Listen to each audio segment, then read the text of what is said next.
ஒரு சோதனை அல்லாஹ் கொடுக்கும் பொழுது புலம்ப கூடாது. என்ன செய்யறோம்? புலம்புறோம். அய்யூப் நபி எந்த இடத்துலயுமே புலம்பல, பொறுமையாக இருந்தாங்க. புலம்புறத அல்லாஹ் விரும்புறது இல்ல. புலம்பிக்கிட்டே இருந்தா அந்த சோதனைக்கு பிறகு நல்ல வாழ்க்கையும் அமையாது, அல்லாஹ்வுடைய உதவியும் வராது.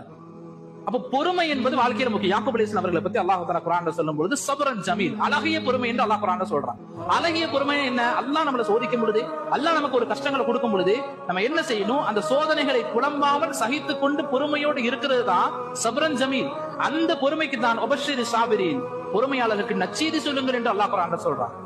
அன்-நஸ்ரு மஅ ஸப்ரி, பொறுமையாக இருப்பவர்களுக்கு தான் அல்லாஹ்வுடைய உதவி என்று ஸல்லல்லாஹு அலைஹி வஸல்லம் சொன்னார். இப்படிப்பட்ட பொறுமை நம்மள்ட்ட வேணும். யாருக்கிட்டையும் புலம்பாம சகிப்புத்தன்மையோடு அல்லாஹ் கொடுத்த அந்த சோதனைகளை பொருந்தி கொண்டிருந்தால் அதற்கு பிறகு அல்லாஹ்வுடைய உதவி வரும். எப்படி அய்யூப் அலைஹிஸ்ஸலாம் அவர்களுக்கு இழந்ததையெல்லாம் அல்லாஹ் திருப்பி கொடுத்தானோ, அதுபோல நாம் பொறுமையாக இருந்தா எதை இழந்தமோ, என்ன கஷ்டங்கள் பட்டமோ அதையெல்லாம் அல்லாஹ் சரியாக்கி ஒரு நல்ல வாழ்க்கையை அல்லாஹ் நமக்கு கொடுக்கும்.